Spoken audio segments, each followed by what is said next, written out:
Olá pessoal, eu sou Renato Silveira. Oi, eu sou Raquel Gomes. Começando a edição de número 65 do Cinematório Café, podcast do site Cinematório. Hoje começando um novo formato. Aliás, não é novo, né? Mas pelo menos para o nosso programa a gente vai dar início aqui a uma nova proposta para o nosso podcast, né? Porque a gente vai comentar vários filmes e não somente um.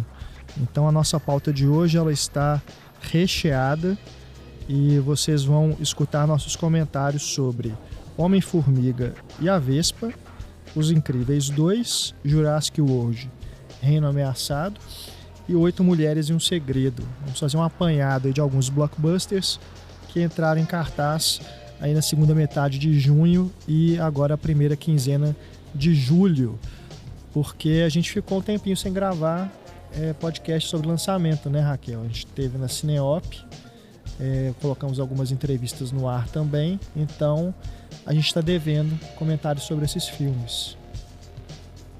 Também final de semestre e todo mundo entende, né, que é um pouco complexo, assim. Então a gente resolveu agora entregar os nossos comentários sobre esses filmes que foram os lançamentos, digamos, mais importantes, né?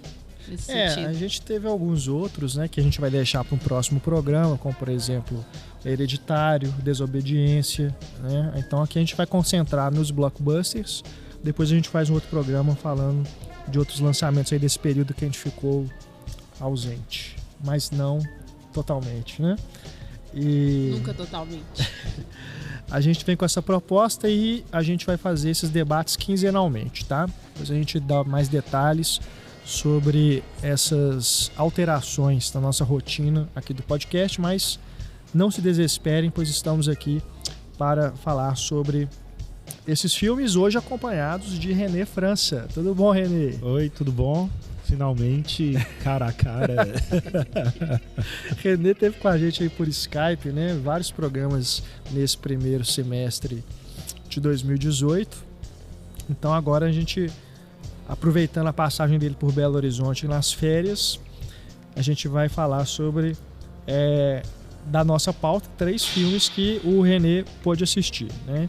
E a gente, antes de começar, vamos para os recadinhos, porque você que ainda não assina o nosso feed, a gente recomenda que você faça isso para que você receba todos os nossos episódios direto no seu aplicativo de podcasts favorito, sempre que eles forem lançados. E também procure a gente nas redes sociais para ficar sabendo das novidades. Quais são elas, Raquel?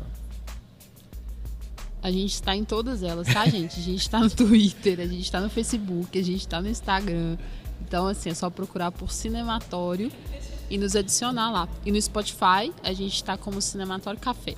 Isso. E a gente faz as playlists, né? As playlists relacionadas aos programas. E também recomendamos algumas trilhas sonoras, algumas playlists que tem a ver com filmes, com cinema no geral. Então, procure por nós em toda a web. Exatamente. E você encontrará. Também pedimos para que você avalie o Cinematório Café aí no iTunes ou no aplicativo de podcasts da Apple. Deixe um comentário se possível. E também que você conheça a nossa campanha de financiamento coletivo. Acesse através do banner que está aí na descrição deste episódio ou na home do site cinematório.com.br para você conhecer o nosso projeto e saber as recompensas que você recebe sempre que colaborar conosco. E temos mais uma novidade a partir desse programa, que é uma nova parceria que a gente fez com o MM Gerdau, Museu das Minas e do Metal, onde a gente já gravou um podcast esse ano, né? Especial Star Wars e ficção científica. E agora a gente também vai gravar o Cinematório Café aqui na cafeteria. É exatamente esse o nome, a cafeteria, que é o café aqui do MM Gerdau. Então, estamos com esse novo espaço para a gente fazer o nosso programa, um espaço super aconchegante, um café delicioso, né? Então convidamos você que estiver de passagem por Belo Horizonte, né? Se você não morar por aqui, para que você conheça a cafeteria aqui no MM Gerdau, tá bom? Fica na Praça da Liberdade, facinho de achar e você não vai se arrepender. Quem sabe você até pode se deparar com a gente gravando podcast aqui. Aí a gente chama para gravar junto, né? O Renê mesmo, o Renê tava passando por aqui. Gente, só ele, né? Você não vem cá, cara, né? Super casual. Foi. Bom, vamos lá então começar o nosso bate-papo por Homem-Formiga e a Vespa. É o último filme da Marvel este ano? Isso, porque o Capitã Marvel acho que é só fevereiro do ano que vem. O Capitã Marvel vai ser antes dos Vingadores ainda, né? Sim. É verdade. Tem o X-Men ficou para o ano que vem também, né? Ficaram. O X-Men e os Novos Mutantes da Fox, né? Ainda é da Fox. Esse ano acho que só tem o Aquaman ainda de filme de super-herói, né? Se eu não me engano. Que é no final do ano, né? Que é da DC. Mas, então, estamos finalizando a temporada 2018 da Marvel com Homem-Formiga e a Vespa, novamente dirigido pelo Peyton Reed, que assumiu a direção do Homem-Formiga 1, que era um filme que foi desenvolvido pelo Edgar Wright, teve toda aquela confusão, e o Peyton Reed foi mantido aí no cargo para a continuação, que agora o Homem-Formiga vem acompanhado da Vespa, que é a personagem da Evangeline Lilly, que já havia sido ventilado, né, que ela teria uma participação maior na continuação, se eu não me engano, na cena extra, né, que tem no Homem-Formiga, que aparece ela olhando o uniforme, né, que o pai desenvolveu. E aqui nós temos não só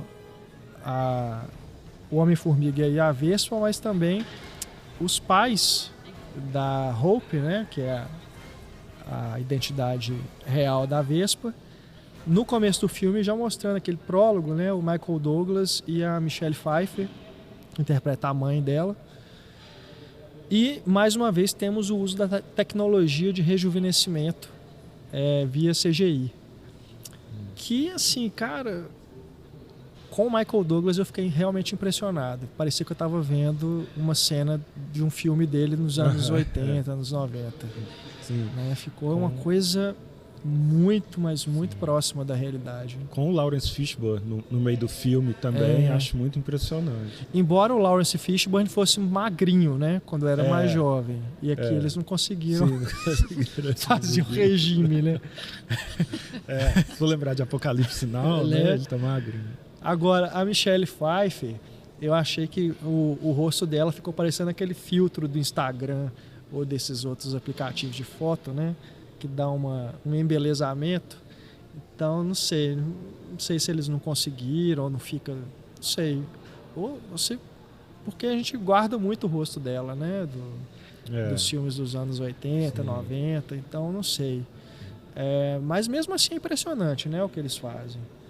E a Marvel deu isso, né, para o cinema, né, popularizou isso lá com o Homem de Ferro, né, que tinha o Robert Downey Jr., né, rejuvenescido. Na verdade, eu acho que começou com o Tron, né, com o Jeff Bridges no Tron. Sim. Então é a Disney que está aí querendo a Disney, dominar na o verdade, mundo com né? isso. E isso eu acho que a gente vai ter o susto maior com isso no filme do Scorsese com o Al Pacino, o Robert De Niro e o Joe Pesci, né? Que foi o maior investimento que a Netflix fez num filme, foi por causa dessa tecnologia, para rejuvenescer os três. Então, eu acho que vai ser o maior susto que a gente vai ter com o uso desse CGI. Será que é só um flashback ou é grande parte do filme? Parece porque é uma coisa que pode, é parte grande, cara. Pode, se for mal feito, pode acabar com o filme, Exatamente. Mas pelo que eu ainda mais li, com atores desse calibre, você vai, né? Tão marcados, né? Então acho bem, é um risco, né? É um risco assim, se for durante muito tempo do filme. Mas assim, eu acho que tá aí para isso mesmo, né? As pessoas têm que arriscarem também as tecnologias e pensar em como utilizá-las e tudo mais. E sem arriscar não tem como saber, né? Mas voltando ao Homem-Formiga e a Vespa, dos filmes da Marvel, o Homem-Formiga acho que ele só não perde pro primeiro Thor, pra mim.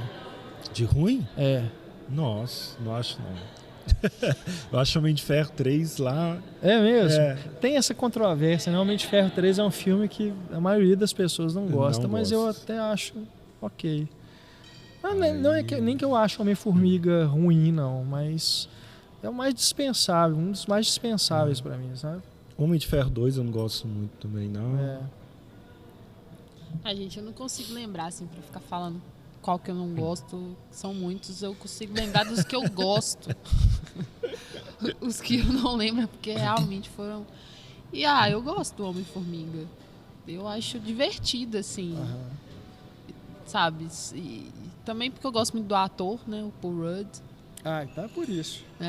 Não é só por isso. Mas eu gosto dessa coisa do mundo quântico, assim, dessas transformações que são necessárias, dessa questão da física, igual em Doutor Estranho, que eu gosto daquela parada toda lá da psicodelia, das artes místicas. Então, assim, eu gosto deles. Não, essa continuação eu gostei mais. Bem mais que o primeiro filme. E muito em função de terem adicionado a Vespa, né? Porque acho que dá um equilíbrio. Porque o primeiro filme é basicamente uma comédia dos bromances, né? Que o Paul Rudd, inclusive, participou, né? Junto ali com a turma do Judd Apatow, né? Eu Te Amo, Cara, né? O mais famoso que ele fez. Virgem de 40 anos, tudo mais. Então aqui acho que deu uma equilibrada nessa coisa do humor, né? Que lá ficou uma coisa assim, muito humor assim, mais para homem, né? Talvez. E aqui eu acho que já ficou uma coisa mais assim, não tão só das piadinhas. Tanto é que os amigos dele lá da firma de segurança aparecem bem pouco, né? Eles não são nem... No primeiro filme eles eram praticamente sidekicks dele. Né? O Michael Pena. Agora acho que deram uma diminuída, né? Nessa carga de comédia nesse sentido, né? O filme ainda é muito engraçado, mas acho que deu uma equilibrada boa. Eu não sei, assim, eu acho que eu ainda prefiro o primeiro porque ele tinha alguns momentos de brilho, assim, tipo a luta lá dentro da bolsa com o celular tocando as músicas, o clímax com o trenzinho dentro do quarto da menina, tem umas ideias assim legais que o 2 não tem esse nível de criatividade, assim, ele é uma aventura bem feita e uma comédia, uma diversão legal, estilo Querido Encolher as Crianças, ou Viagem Insólita, né? Que são filmes legais. Muito assim. Viagem Insólita. Sim. E eu acho que até que podiam ter explorado melhor o mundo quântico lá, com quase uma paródia de Viagem Insólita. Mas enfim. E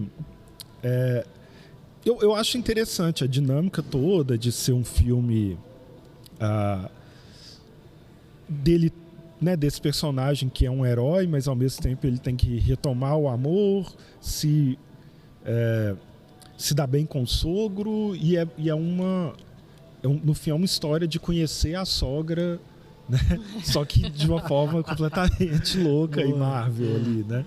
E isso é interessante, assim, como que eles brincam com essa situação familiar, com essas comédias mesmo tanto do Paul Rudd, mais Ben Stiller e companhia, assim, mas fazendo isso dentro de um filme de super-herói.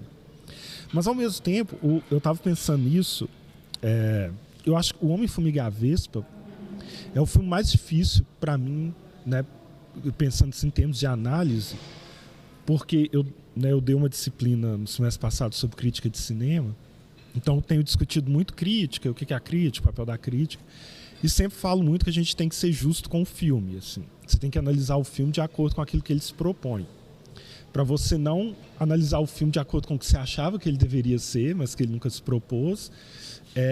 Né? Mas tentar assim, se o filme ele faz aquilo que ele mesmo, enquanto narrativa, se propôs, é um bom filme. Se ele faz além, ele é um grande filme. Se ele faz menos, ele não deu conta. Assim. Sim. E aí você entra no Homem-Formiga, que ele propõe claramente uma coisa, mas ao mesmo tempo ele está inserido no universo cinematográfico da Marvel, que é também uma proposta narrativa paralela ali. Então, ao mesmo tempo, você analisa o filme como um produto em si mesmo, mas não é possível analisá-lo fora, porque a Marvel criou essa grande narrativa conjunta, e o filme ele faz parte disso. Talvez o primeiro Homem de Ferro é o único que a gente não precise analisar levando em conta o resto do universo cinematográfico Marvel, mas todos os filmes colocam elementos desse universo dentro dele, né? Reconhece que esse universo está presente ali. Então, eu acho que o fato dele vir, inclusive, depois do Guerra Infinita, esse impacto ele é levado em conta no momento em que você está assistindo o filme, assim, porque você vem do maior choque emocional da Marvel até então e entrega um filme que praticamente ignora o que aconteceu, sim, né? Sim. E aí a forma como você está lidando com isso, assim, então, assim, resumindo, é um filme que eu acho que ele funciona bem dentro do que ele se propõe, mas ele, para mim, foi uma frustração dentro do universo da Marvel. Ele é aquilo que eles chamam de episódio filler nas séries, né? Assim, tá acontecendo uma coisa muito legal e tem um episódio que é nada a ver com aquela mitologia da série e depois continua, né? Então, nesse equilíbrio de expectativas, eu acho que ele propõe uma coisa muito simples, muito básica, ele faz muito bem, mas, ao mesmo tempo, eu só fui assisti-lo porque ele é parte do universo cinematográfico Marvel, ele me decepcionou como elemento desse universo no momento em que esse universo está no cinema. Não, eu concordo, porque ele nem te faz pensar sobre o universo e o que está acontecendo, assim, né? A não ser em uma cena específica que aí você lembra e fala, não, realmente. Mas dentro dessa proposta, assim, eu gosto muito dessa coisa de ter colocado a Vespa como uma parceira mesmo, né? Não terem feito do relacionamento deles algo que fosse o principal, né? O romance entre eles fosse algo de primeiro plano e tal. Não, ela realmente tem a motivação dela, e eu achei ótima aquela primeira cena em que ela luta com a Fantasma. E eu gosto disso, assim, porque apesar de você saber que eles têm esse interesse romântico entre um e outro, isso não é algo tão importante assim. Porque, afinal de contas, eles podem não estarem juntos e, né, ser parceiros também. E eu achei ela muito boa, assim, na personagem, sabe? Ela passa essa força, essa decisão, assim, muito legal. E essa coisa da família, que o René fez uma leitura ótima, assim, de conhecer a sogra e tudo mais. Porque tem muito dela ali, né? Tipo, apesar de ser Homem-Formiga, é muito a família dela, como que ela, tipo, cresceu sem a mãe. Então eu gosto desse protagonismo que trouxeram para a personagem feminina, sem colocar um romance, que já é um grande ganho, assim, pra gente, porque sempre que associam protagonismo feminino, sempre não, né? Estão melhorando muito agora, mas assim, a maioria das narrativas associando protagonismo feminino, romance é como se fosse a coisa mais importante do mundo para a mulher. E aí eu acho que o filme quebra bem com isso. E eles são muito mais parceiros de luta, de missão, do que, sabe, romantiquinhos que querem salvar um ao outro e ficarem juntos. Eles se salvam, né? Ela salva ele em um momento, ele salva ela em outro, mas não é... Você não vê que a motivação não é esse romance. É mesmo porque eles são parceiros, assim. E a motivação principal do filme é a dela, né? Que é resgatar a mãe, né? E ela é colocada, acho que num primeiro plano. É quase que uma inversão. O título é Homem-Formiga e a Vespa, mas o que a gente vê mesmo é a Vespa e o Homem-Formiga, né? Então, isso foi bem colocado, né? Tanto é que a Evangeline Lilly tem dado entrevistas ressaltando, né? Que ela é a primeira protagonista da Marvel. Se a gente for pensar nesse sentido, é mesmo. Sim, Né? É a primeira personagem feminina da Marvel que tem um papel principal, assim, na trama, né? Que é a motivação da trama. Então... E o uniforme é ótimo a gente analisar, sabe? Como que o uniforme também não sexualiza ela. É um uniforme como os uniformes dos homens são, assim, para proteger o corpo. Agora, no uso dos poderes, é uma coisa que eu gostei muito no primeiro filme, né? A originalidade, assim, de como que ele diminuía, depois aumentava de novo, e como que ele... as cenas de ação, né? As lutas, tudo, como que isso funcionava. Aqui, em relação a ele, eu achei que foi meio que um repeteco, assim, do que deu certo. Então, não teve tanta originalidade, assim, a não ser uma cena ou outra. A gente está falando sem spoilers aqui, então não vou descrever muito as cenas. Mas o dela, como ela tem o poder de voar, né? Então, acho que isso trouxe também um dinamismo maior, né? Explorou possibilidades que ele não podia usar, a não ser que ele tivesse numa formiga alada, né? Então aqui ela tem a possibilidade de fazer isso por conta própria, né? Ficou muito dinâmica a luta com ela, né? Ficou muito... Eu gostei porque tem muita energia, assim, já nas primeiras cenas, né? Nas primeiras cenas de luta, ela com asas, assim, e ele espanta e fala, ué, ela tem asas também. E a vilã, o que você achou, Renê? Assim, Você conhecia dos quadrinhos essa personagem? Não conhecia, não. Eu também nunca tinha falado. E assim, eu achei que tem uma motivação muito legal, que a gente entende a vilã, né, a situação dela. Visualmente é muito interessante. Mas ela, dentro da história ali, ela é uma coisa bem descartável, assim. Você não liga pra ela, né? E até isso, assim, o filme todo, Homem-Formiga, você não acha que vai acontecer nada de ruim com ninguém. Nem com o vilão, nem com o herói, nem com ninguém. Né? Você não teme por ninguém ali.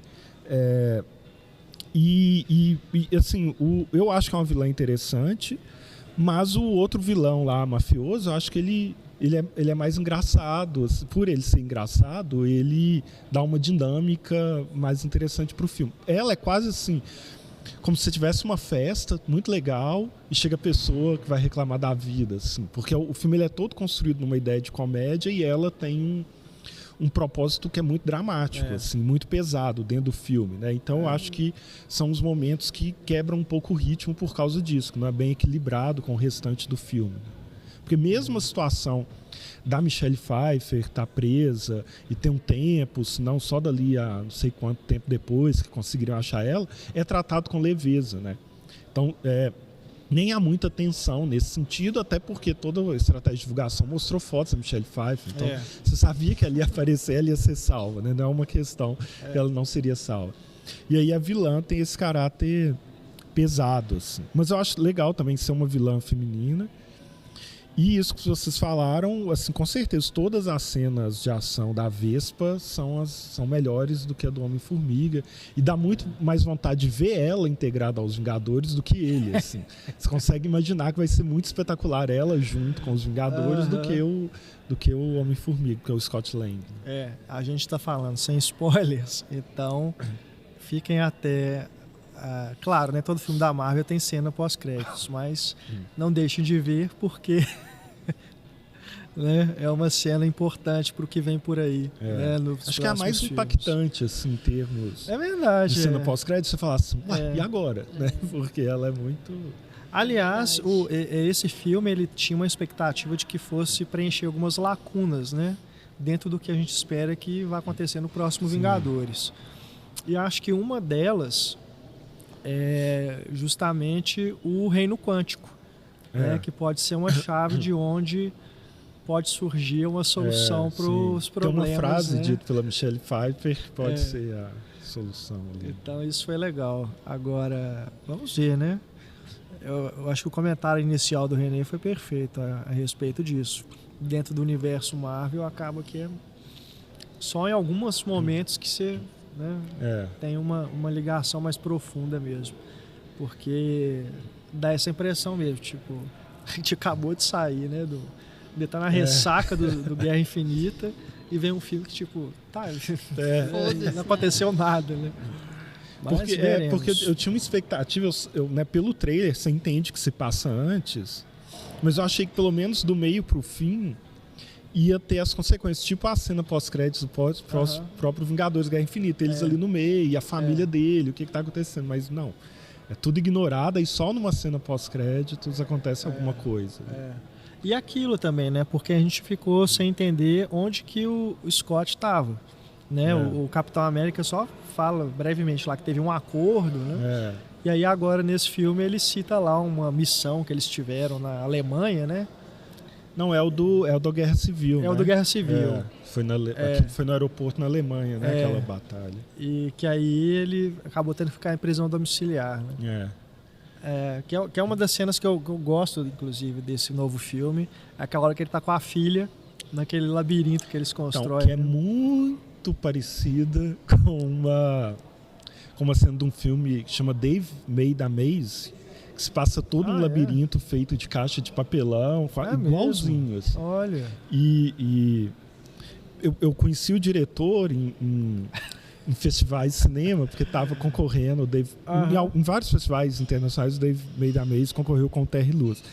E então eu tenho ele no Facebook, aí ele colocou esses dias assim: ué, Marvel, da próxima vez contrata eu e minha equipe. Porque é muito parecido, assim, é muito parecido. Plágio. E é bem legal mesmo. Tudo que ele arma ali, né, pra brincar com a Agora, filha dele. vocês não acharam que o filme tem umas coisas do tipo assim, os personagens precisam estar num lugar e aí beleza, se um levou muito tempo a chegar e o outro leva um segundo.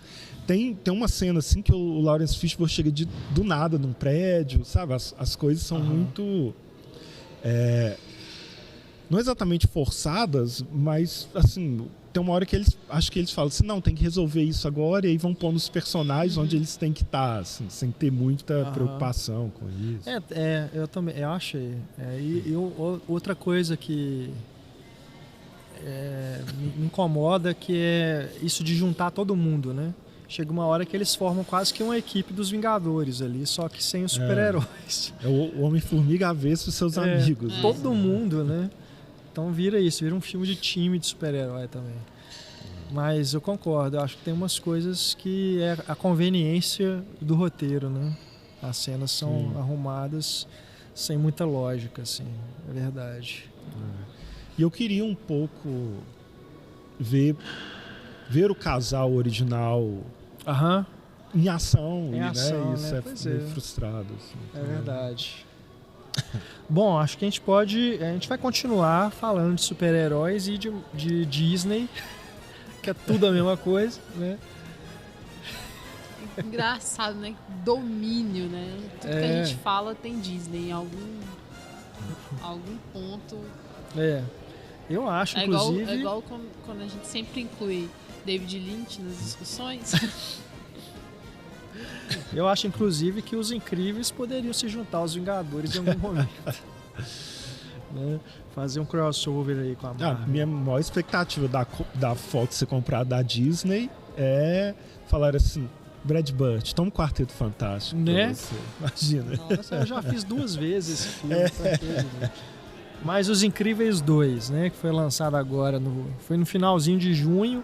Está em cartaz ainda, né? Saiu antes do Homem-Formiga e a Vespa, mas mais super-heróis nos cinemas. Esse demorou bastante, né? 14 anos desde o primeiro filme. E o que eu acho interessante a gente pensar que como ele começa exatamente onde o primeiro terminou, né? Sem uma passagem de tempo nem nada, é praticamente como se ele ignorasse todo o universo Marvel. Ele se passa num tempo que não existe o universo Marvel. Então é um filme que é praticamente de época, porque você vê que os personagens não usam telefones celulares, né? Não tem smartphone. Você vê que o Flecha, até mesmo a tecnologia que está lá, os carros, a televisão, é uma coisa meio assim, meio retrô, né? E o Flash, assim, você não vê ele mexendo no celular, a Violeta, né? Não tem isso. Então, eu achei legal o Brad Bird ter feito isso de seguir, né? Exatamente onde terminou e usar como ponto de partida aquela cena do... Eu esqueci o nome, escavador, né? É o escavador. Acho que é o escavador, chama, né? Que é o que sai lá para assaltar o banco, né? Com aquela máquina. E mostra aquilo por outro ponto de vista, que é o do garoto, né? Que a Violeta é apaixonada. Mas, cara, assim, eu tava com saudade dos Incríveis, que é um filme que eu gosto muito, e achei que essa continuação ficou à altura, apesar de eu ainda preferir o primeiro. Mas eu achei que ele conseguiu, assim, ele mesmo falava, né, o Brad Bird, que só faria continuação quando ele tivesse uma história para contar, né? Que ele não ia fazer só por fazer. Que é papo, né? De alguém que é muito apegado à sua criação, mas a gente sabe que com certeza teve pressão também para fazer um novo sucesso, né? Ele enveredou por uma outra área do live action, né? Acabou que com Tomorrowland não deu muito certo e agora voltou a animação, mas acho que voltou em grande estilo, ainda que dos filmes dele o meu favorito é o Ratatouille. Eu também. Mas Os Incríveis, o primeiro também eu coloco assim como um dos melhores que ele fez. Eu vou ter que falar isso, mas eu vou ter que falar isso com um pouco de vergonha, mas a verdade é que eu não tinha visto Os Incríveis ainda, tá, gente? Eu vi agora. Uai, todo mundo tem, né, algumas dívidas, assim. A minha dívida com animação, acho que era essa. Tá visto. Eu vi, e aí vi o 2, assim, e eu acho que... Fiz uma maratona. Maratona. E eu acho assim, eu me senti um pouco... O problema disso é que, pô, tem 14 anos, né? De filme. Então, assim, a minha experiência com ele é completamente deslocada da proposta da época, sabe? Assim, então, a minha cabeça, o que eu problematizo hoje, eu não consideraria 14 anos atrás, assim. Então, eu entrei em um conflito grande por conta disso, assim, tentar fazer esse deslocamento que o René falou, que é importante, de crítica, que é ver a proposta do filme e contextualizar de acordo com a época em que ele foi lançado também, e não com a época que eu estou vendo hoje. E isso, gente, é uma trabalheira para a cabeça, assim, porque meio que você tem que voltar, né, nas suas vivências, assim, e tentar entendê-lo naquele contexto, assim. Eu gostei bastante e a minha problematização é toda em relação a essa proposta de conceitos de masculinidade e feminilidade. Então, assim, 14 anos atrás a gente não discutia isso tanto quanto a gente discute hoje, sabe? Então, para mim é mais claro, é mais nítido certas coisas com as quais eu, como mulher, entro em conflito, sabe? Assim, eu penso, não acho isso tão legal. Lá atrás, talvez, assim, a gente não perceberia, mas hoje eu percebo, assim, que tem estereótipos muito bem definidos, sabe? Colocados dentro desse conceito de feminilidade. Bom, eu fiquei pensando, estou falando do 1, tá, gente? Visto hoje, assim. Eu fiquei pensando até nos próprios poderes. O poder do homem é esse poder da força, né? Da velocidade, que está no filho. É um poder físico, assim, de força mesmo. E o poder das mulheres, no caso, tem a Senhora Incrível, a Mulher Elástica, que é essa coisa da flexibilidade, adaptação. Ou seja, ela se adapta, ela consegue fazer... É como se fosse assim, ela consegue ceder mais, sabe?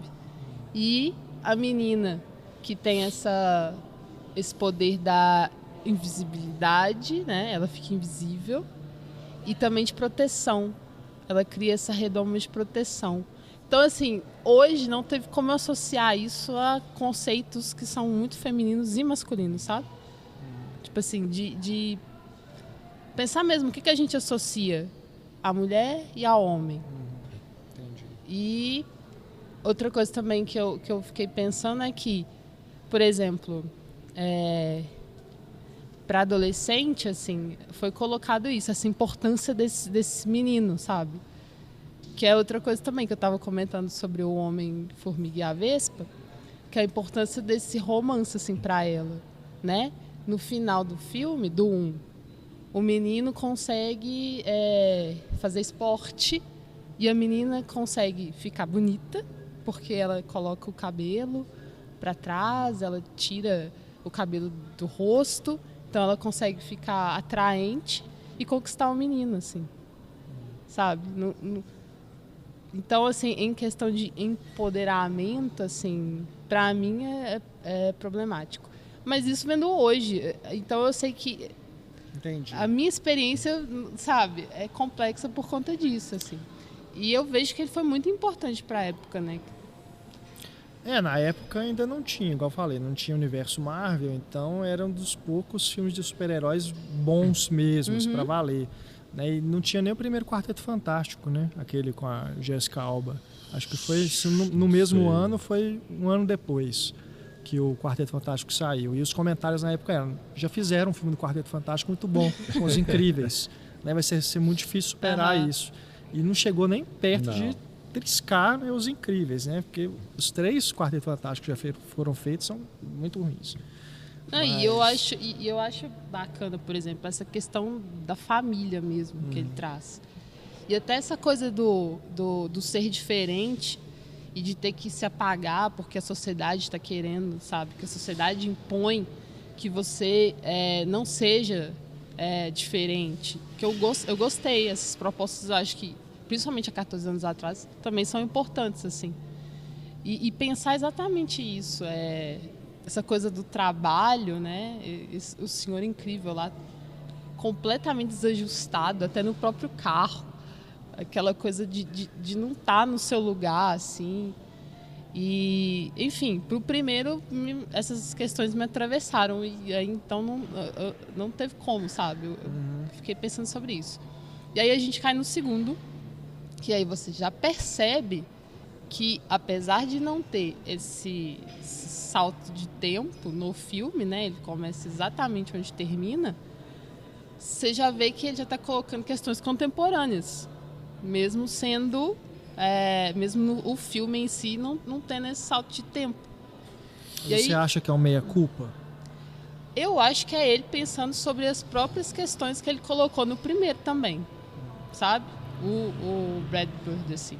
Eu acho que porque no primeiro filme você vê a Mulher Elástica completamente dedicada à família. E quem é que está em conflito é o Senhor Incrível, né? Porque ela, tipo, pelo menos pra mim não passou que ela estivesse sentindo falta do que ela fazia. Ela estava dedicada à família, é aquela coisa da supermãe, sabe? Ela agora não é a Mulher Elástica, ela é a supermãe, assim, ela cuida de todo mundo e tal. E aí aqui no segundo filme, eu acho que ele pensou sobre isso, assim. Pensou, não, eu preciso deslocar, porque essa mulher, ela também sentiria falta. Não seria só o Senhor Incrível sentindo falta de salvar o mundo, de ser super-herói, sabe? Ela também teria esse conflito. Não é só porque ela é uma mãe que ela agora deixa de ser qualquer outra coisa. Então eu acho que é por isso que eu gosto mais do segundo. Porque eu acho que ele questiona as próprias coisas que ele colocou no primeiro, assim, de certa forma. Entendi. E aí por isso que é ela que vai pra ação. E não à toa, eu acho que o Senhor Incrível também ali tá questionando a sua masculinidade, né? Porque aquela coisa ele nunca precisou cuidar dos filhos, é nítido. Ele nunca precisou ser 100% presente, porque parece que é a primeira vez que ele fica sozinho com os filhos, assim, e aí ele não sabe como fazer, ele não sabe como lidar. Então significa que a mulher sempre cuidou de tudo, o tempo todo.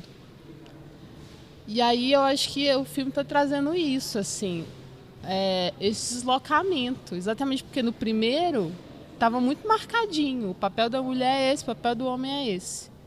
E aí o filme tenta deslocar.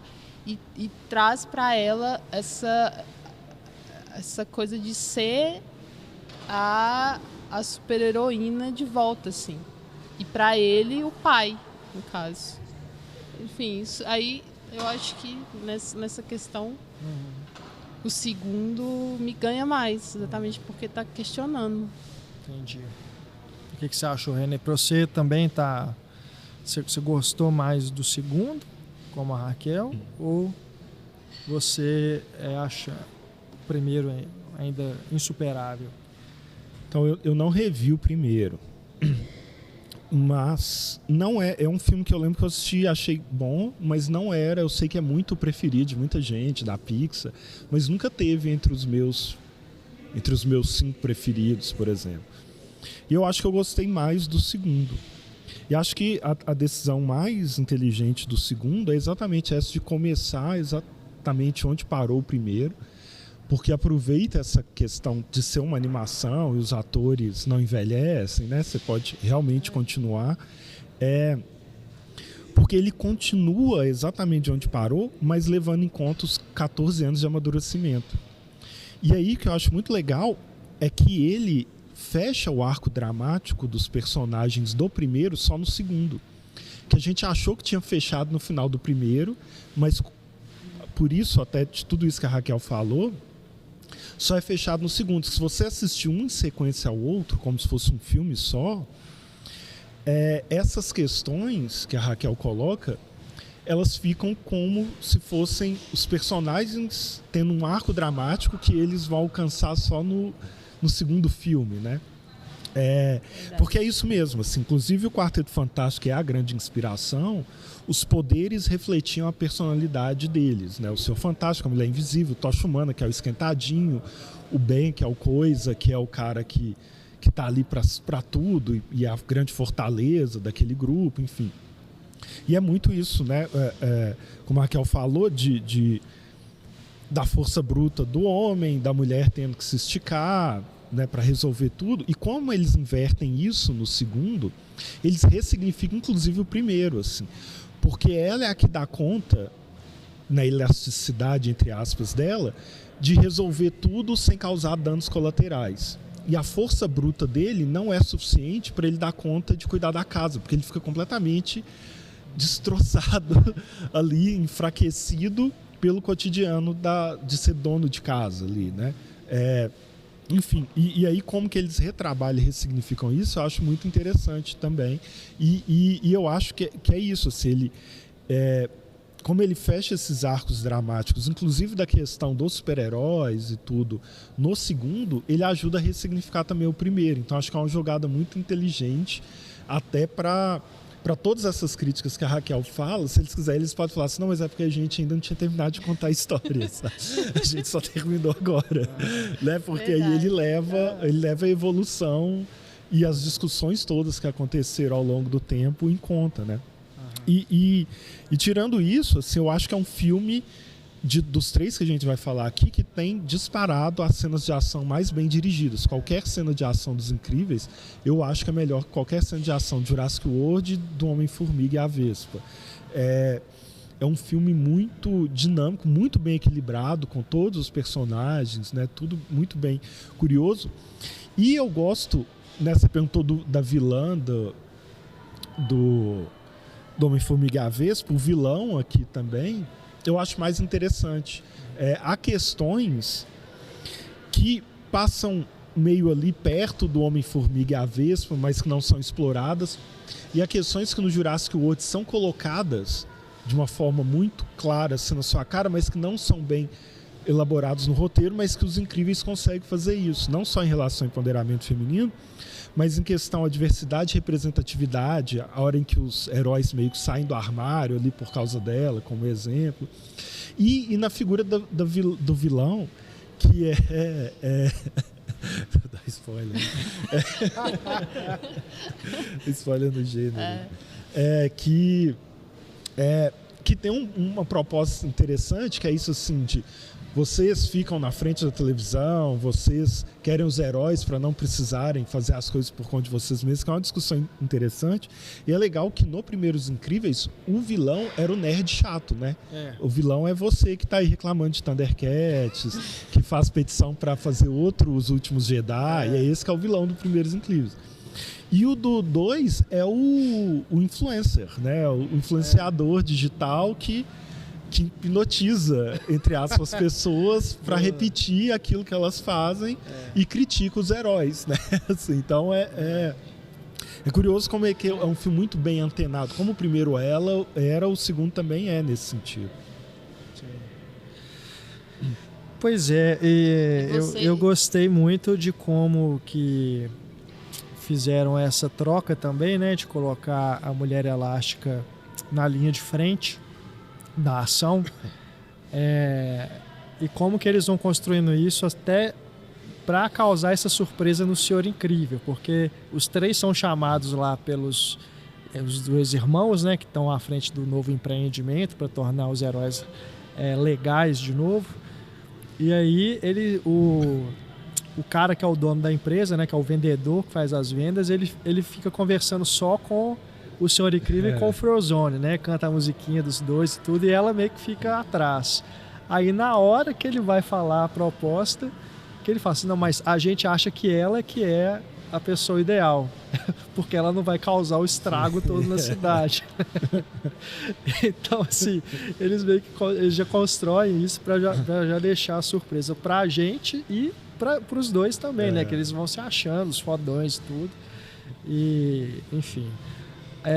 e colocar o Senhor Incrível para cuidar dos filhos e mostrar como que ele fica tão cansado, né, não consegue dormir e tudo, deixa muito claro que essa missão ela é ainda mais árdua do que a de ir combater o crime e parar um trem em alta velocidade descontrolado, né? Porque para ela foi tranquilo, ela sabe o que é ficar em casa cuidando dos filhos, sabe quanto que aquilo é difícil. Então, para ela, parar um trem é moleza. Sim. Né?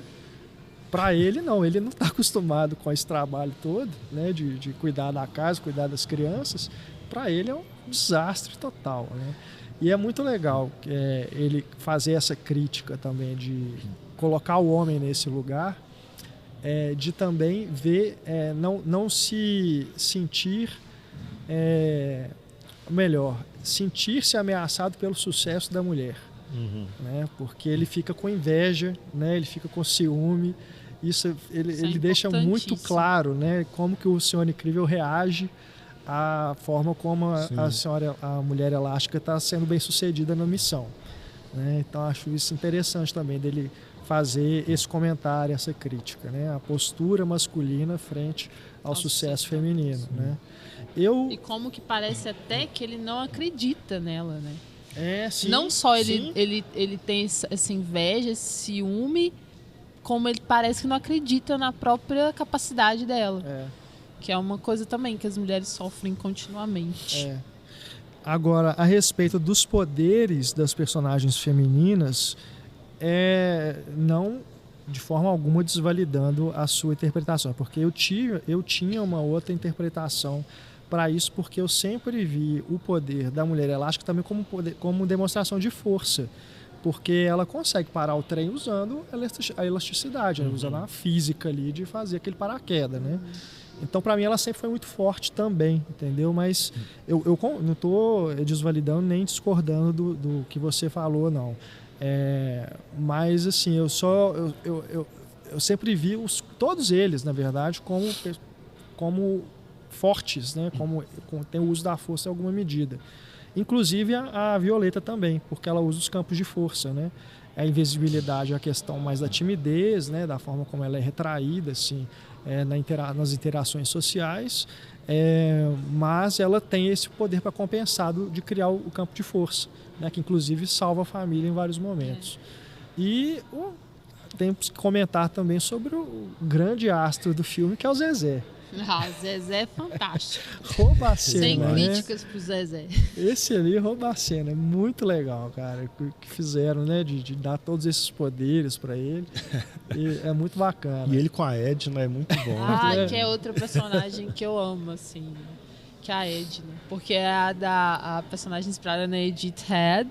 Como é que fala? É Head ou Head? Acho que é Head. Que é essa grande figurinista de Hollywood que ganhou vários Oscars. E ela é muito fantástica, assim. Olha que ela encontra o neném e vê como que ele é incrível mesmo no sentido da palavra. Aí eu falei, pronto. Ela vai apaixonar, porque é aquela mente criadora, né? De ver as possibilidades de estar com um neném tão loucaço daquele. Não, e faz uma rima com o primeiro filme que ela já colocava o bonequinho lá, né? A marionete. O manequim do neném para mostrar, né? O uniforme como que era resistente. Aí agora coloca o menino lá. Agora ele dá conta, ele pode ficar aí. Muito bom. Ah, dos 5 ali, acho que o Flash é o que é um mais sem graça, assim. De como que ele é usado, né? Sim, até e aí talvez ele seja o personagem mais prejudicado nessa continuação direta de tempo, porque seria forçado ele amadurecer, né? E ele, no primeiro filme, ele era essa criança hiperativa, que tem a ver com poder, né? Enfim, e aí eles tinham que continuar com isso, assim. Mas ao ele ficar assim, a Violeta cresce, né? Porque ela assume a irmã mais velha, mais madura mesmo ali. E ele fica meio de lado e o Zezé eclipsa ele completamente. Total.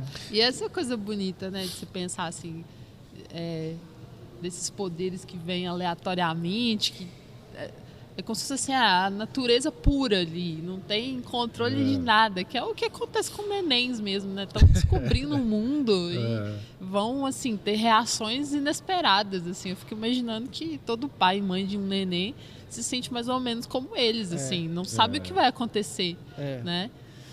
Então acender ele com o guaxinim, que é muito bom, as expressões do bicho também.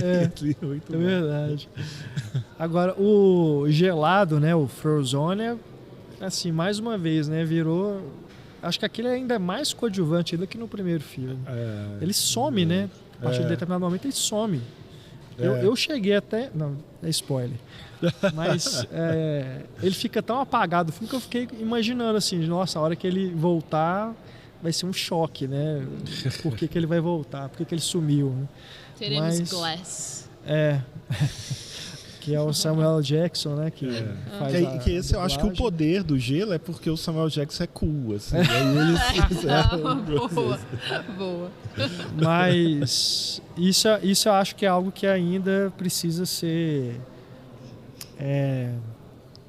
A Pixar precisa ainda dar uma resposta a isso, né? A questão racial. Sim. Né? Porque isso até internamente no estúdio, né? Porque tem reclamações assim de funcionários de que não, os negros, os asiáticos, né, hispânicos não têm muita oportunidade lá dentro. E as mulheres também.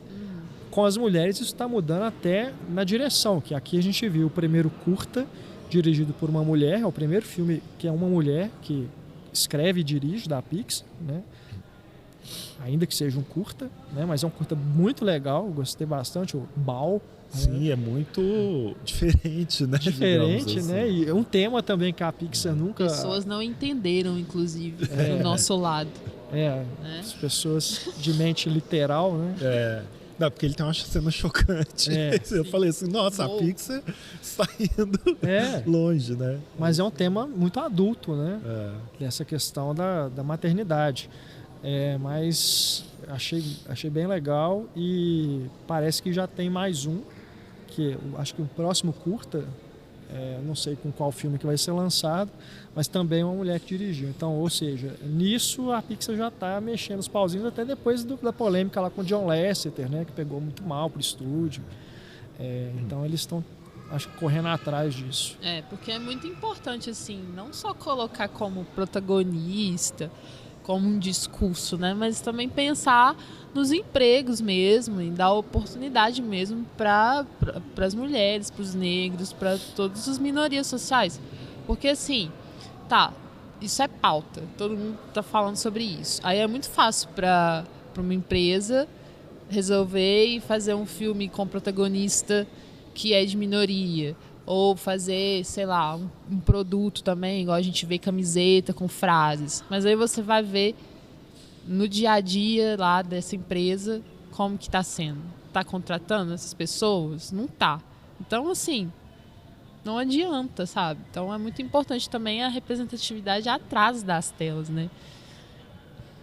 O nome da diretora é a Domi Shi. Deve ser Shi, né? Porque ela é asiática, né? Deve ser. Domi Shi? Domi Shi. Bacana, então. E tem esse desenho que parece muito desenho japonês mesmo, assim, né? Como é que chama? Tem um nome específico. No caso, chinês, né? Isso, chinês. Não sei também o nome, não, mas enfim. Que é muito bonitinho, é o traço. O traço, você reconhece que é característico, assim. Então vamos pro terceiro filme agora da pauta, Jurassic World: O Reino Ameaçado. Dos filmes que a gente comentou hoje, é o único que é a continuação, que tem outro diretor, que não fez o filme original. Se bem que o Jurassic World já não é um filme original. É o quarto filme da franquia Jurassic Park. Mas ele foi dirigido pelo Colin Trevorrow e agora a gente tem o Juan Antonio Bayona, né, que é diferente do Colin Trevorrow, que era o segundo longa dele, primeira superprodução. O Bayona já vem aí de uma carreira já praticamente estabelecida, né? Fez o Orfanato, o Impossível, o 7 Minutos para Meia-Noite, não é? Que é aquele monstro, né, do Liam Neeson. Esse filme é tão legal. Então ele já vem aí de uma carreira com mais experiência que o Trevorrow. E acho que ele dirigiu porque o Trevor estava ligado ao Star Wars, né? É verdade, E acabou que não rolou. Foi mandado embora. Mas enfim, esse segundo Jurassic World é tudo que eu tinha assim de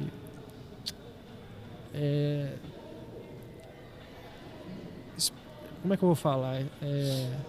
Tudo que eu esperava que o primeiro Jurassic World fosse me decepcionar e não decepcionou, esse me decepcionou. Porque eu achava que eu achei que o Jurassic World 1 ia ser uma bobagem, que não precisava fazer, que é só requentar uma história e tudo. Mas eu acho que ali ele conseguiu trabalhar bem a mitologia da série e ao mesmo tempo que ele remete aos filmes anteriores, principalmente o primeiro. Ele consegue ressignificar algumas coisas e retrabalhar isso. Aqui eu já achei que assim, foi bem assim, vamos lucrar. Por que não? Sabe? Vamos fazer um Jurassic World 2? Vamos, cara, por que não? E é muito assim, o que o próprio filme nos diz a respeito de como eles vão usando a tecnologia para criar outros dinossauros e manter aquilo funcionando. É quase que uma metáfora para Hollywood. Por que não? Vamos criar um dinossauro que tem características disso e daquilo, e uma criatura geneticamente modificada, que você sabe que não vai dar certo, mas vai dar dinheiro. Então, por que não? Vamos fazer, né? Tanto que tem uma cena lá que, para mim, isso é muito nítido, né? A hora que tem uma cena que estão fazendo um leilão, e aí aquilo não era para ser leiloado, mas aí começa a colocar o dinheiro, assim, não, então vamos vender. Vamos vender, então. Mas, sem a menor responsabilidade, né? Então, assim, me decepciona nesse sentido, porque eu achei que é um filme mais, assim, foi bem mais do mesmo. Tem situações que, assim, que a suspensão da descrença, que você já tem que vir com ela, né, para ver um filme desse. Ela é desafiada ainda mais. E, enfim, eu não curti. Dos três que a gente já discutiu até agora, foi o que eu passaria, assim, sabe? Eu podia ter visto em outra ocasião, assim, não precisa ter pressa para ver, não. Sabe? Não fiquei empolgado assim, para correr para ver Jurassic World 2, entende? Apesar de ter gostado do primeiro. O que você achou, René? Eu sei que é o filme que você mais gostou. Não, né? Não. Eu gosto mais do primeiro também, mas eu acho que esse tem mais coisas diferentes. Porque o primeiro é uma refilmagem do Jurassic Park, né? É muito a mesma estrutura, que é um filme que eu já gostava antes. Então, né? Esse eu acho que ele tem a vantagem de ter algumas coisas diferentes, de ser um diretor que trabalha bem suspense, terror, e tem duas cenas, uma mais pro final e uma que envolve o T-Rex meio adormecido, que eu acho muito bem construída, muito bem decupada. E ele tem uma discussão que eu acho que é muito interessante, que o filme não dá conta de explorar, que é aquilo que eu estava falando, os incríveis. Há uma série de questões que são integradas à narrativa, ao roteiro, e que você pensa nelas sem necessariamente aquilo estar sendo panfletado para você. E nesse, aquilo é panfletado, mas não é discutido, que é a questão da extinção dos dinossauros, do debate lá que tem no início, já que a natureza acabou com os dinossauros, o homem recriou, agora a natureza vai acabar de novo, a gente deve salvar ou não, e é uma coisa que é esquecida ali ao longo do filme, e até inclusive essa cena do leilão, ela desfaz toda aquela discussão ali, porque se você está construindo novo, que diferença exatamente que fazia salvar eles ou não ali, né? Então, assim, isso eu acho que poderia ser melhor aproveitado. Ao mesmo tempo, ele repete a continuação do Jurassic Park Mundo Perdido, que é a coisa de levar o dinossauro para a cidade, né? Essa discussão ali. Coloca um novo milionário, né? Aí coloca a neta dele, e aí entra para ele me parece que ele está muito mais preocupado em preparar a franquia para o futuro, né?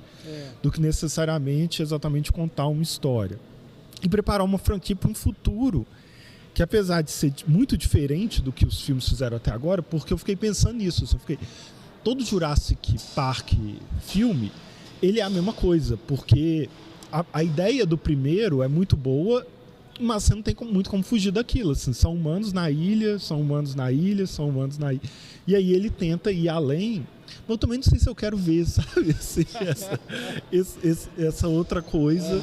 Eu não gostaria de ver de novo a mesma coisa, mas para onde ele vai, eu também não sei se me interessa, assim. Claro que vou acabar assistindo, mas me parece que tipo um filme tipo vai ser tipo entrar numa coisa tipo Tubarão, Piranhas ou o Meg, né, assim, que vai vir agora. Não precisa de nenhuma continuação. Podia ter terminado no 1. No 1, sim. E ele ainda tem uma polêmica aí envolvendo a genética e as clonagens, que eu acho que é meio assim, o que vocês vão fazer agora com isso, sabe? Vão ter vários Chris Pratt no próximo. E aí, inclusive, eu acho a química do casal principal muito boa. Sim, e eu me irrito com todos os outros coadjuvantes. Nossa,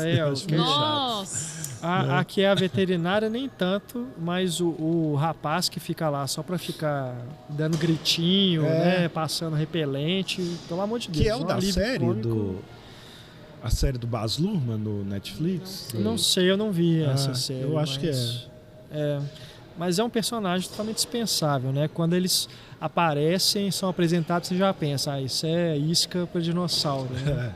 É a mesma coisa que a cabra lá, que eles dão pro tiranossauro. Tadinho. Também. Eu falei, ai, que irritante. É irritante aparecer esses personagens, né? Pra ficar, tipo, socorro! Mesma coisa dos soldados, né? Todos os Jurassic Park tem esses soldados, esses tiranos, assim, né? Sim, tem. E tem essa empresa do mal, e tem o cara que parece bonzinho. Enfim, é muito uma repetição. Muito clichêzão, ali, né? assim, que você já sabe como que vai desenrolar. Então você fica desinteressado, né? Porque, poxa, é uma narrativa que você já viu trocentas vezes, então que diferença faz? Não atualiza. Esse é que é o problema. Eu acho até que eles pegaram o projeto lá do Tiranossauro dos outros filmes e só renderizaram de novo em outra cena. Porque até o movimento dele é a mesma coisa. Ele aparece para fazer a mesma coisa e vai embora. Exatamente. Ainda tem isso. Essas sequências que são a mesma coisa.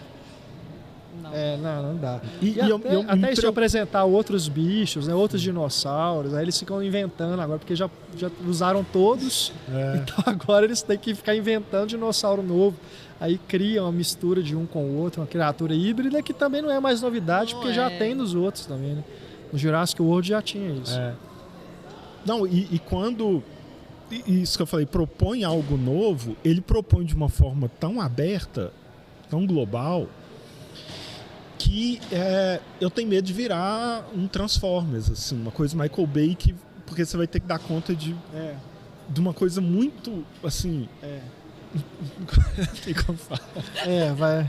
Não tem como falar sem spoiler, gente. Mas eu entendi, né? Entendeu? Eu também não vou descrever, né, o que o René tá pensando. Né? Eu consegui fazer uma comunicação vai aqui, telepática. Vai ter Rio de Janeiro, vai ter um porta-aviões da Marinha. Mas ao mesmo tempo, Hollywood, cara, né? isso me deixou... foi uma das coisas que eu gostei do filme. Assim, ele pelo menos apontar para uma direção que você fala... Cara, né? O que pode sair daqui? Pode sair uma coisa que pode dar muito certo ou muito errado, né? Mas pelo menos é uma coisa que eu acho que é o que é mais novo, né? Para onde que o filme vai ali? O que pode ser interessante. Uma coisa tipo Monstros do diretor do Godzilla e do Rogue One. Sim. Pode ser interessante. Mas fora isso, cara, eu achei bem... A própria ideia, né, do vulcão, eles construíram o parque, realmente, eles pensaram nisso. Eles construíram o parque numa ilha que tem um vulcão prestes a entrar em erupção. Pelo amor de Deus, né? Não, e é um dinheiro infinito, assim, porque tudo ele gastou, desde 93 lá, o Hammond gastou do maior e do melhor e pôs tudo ali.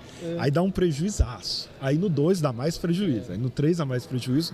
Aí eles abrem o parque, dá um mega prejuízo e continua ali, né? E o interesse.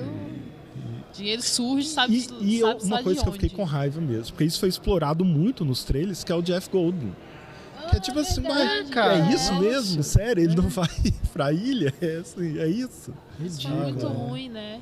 Porque é diferente do Sam Neill no 3, né? Que ele realmente faz parte da ação, ele é o protagonista. Mas assim, se a Laura Dern não volta, gente, não confiem. Porque... Há boatos que vai voltar todo mundo, né? Que vai juntar as duas gerações. O 3 até pra justificar, né? Porque será que mas aí seria interessante. Todo mundo mesmo? Tipo, não, é spoiler se eu falar o que eu pensei aqui. Mas pra quem já viu o filme vai entender. Será que é todo mundo de verdade? Eu acho que podia juntar era tudo, sabe?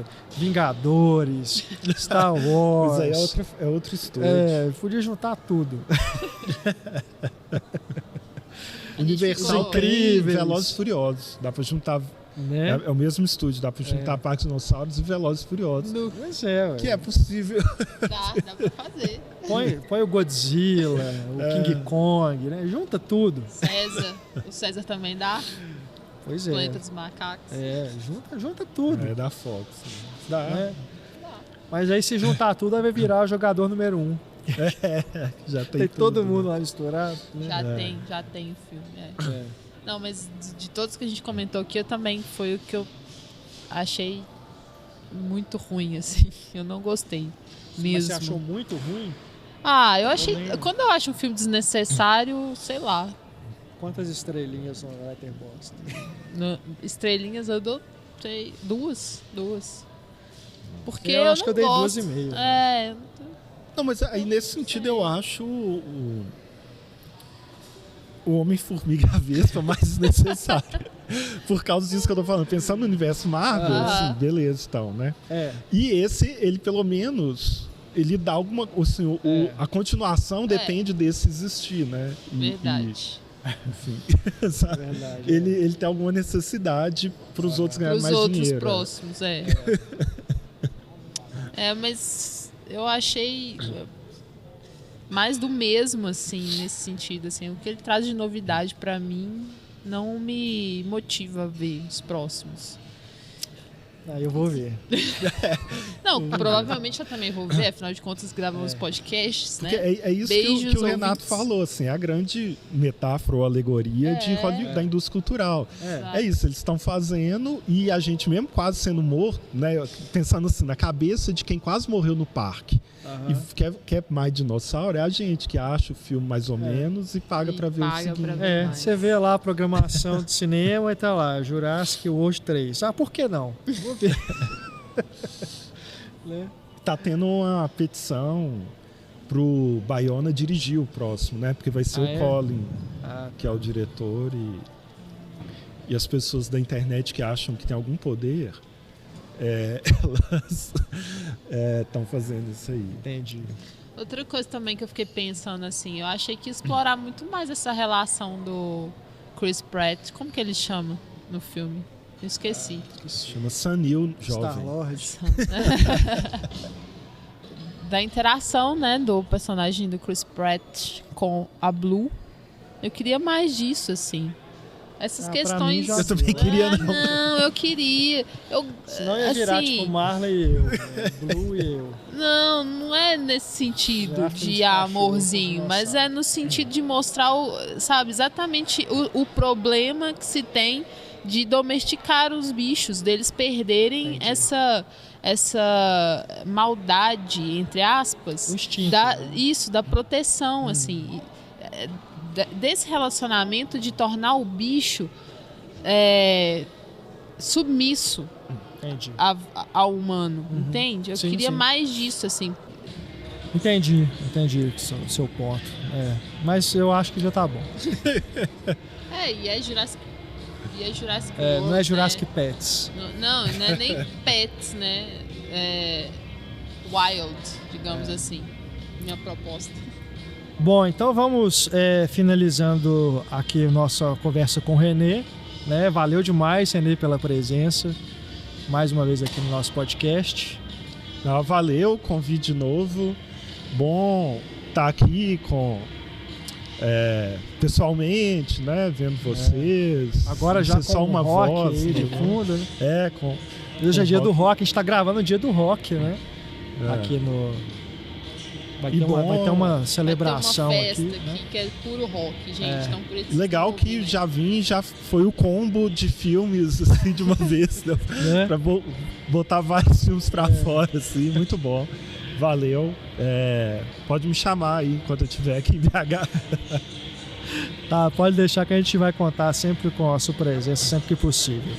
E a gente fecha aqui com o René agora, mas fique aí conosco que a gente ainda tem mais um filme para comentar, né, Raquel? 8 Mulheres e um Segredo.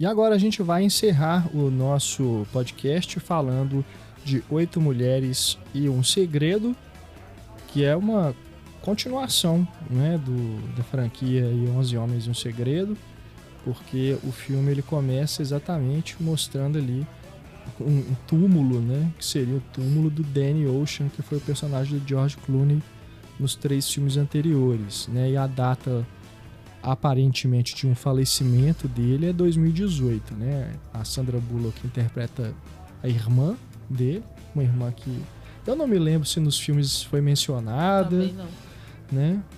Mas no final das contas pouco importa. E ela tá falando, né? Eu espero que você esteja aí, né? Como se ela também não tivesse certeza se aquilo não é mais um golpe dele ou o que seja. Então, é um filme que surge, né, nessa onda de reivindicação do protagonismo feminino que vem sendo observada aí nos filmes hollywoodianos, né, já há alguns anos. E a gente viu, por exemplo, em 2016, que tivemos as caça-fantasmas, né? Aqui é mais ou menos a mesma proposta, né, Raquel? Apesar de eu não ter visto os Caça-Fantasmas ainda. Até hoje você não viu? Até hoje. Achei que você tinha visto. Tô devendo essa também, gente. Mas é essa proposta, né, de tentar mostrar que, poxa, personagens femininas, elas podem e devem estar em narrativas que até então só homens participavam, né? Só homens protagonizavam, assim. E eu acho que a gente não pode pensar que tá separando. Esse é um filme da franquia feito para mulheres e os outros são feitos para homens. Não, eu acho que a ideia é que o público entenda que esse mesmo tipo de filme também pode ser protagonizado por mulheres e também entregar a mesma proposta, sabe? E os homens também se identificarem ou gostarem da história, assim como as mulheres gostam dos filmes só com os homens.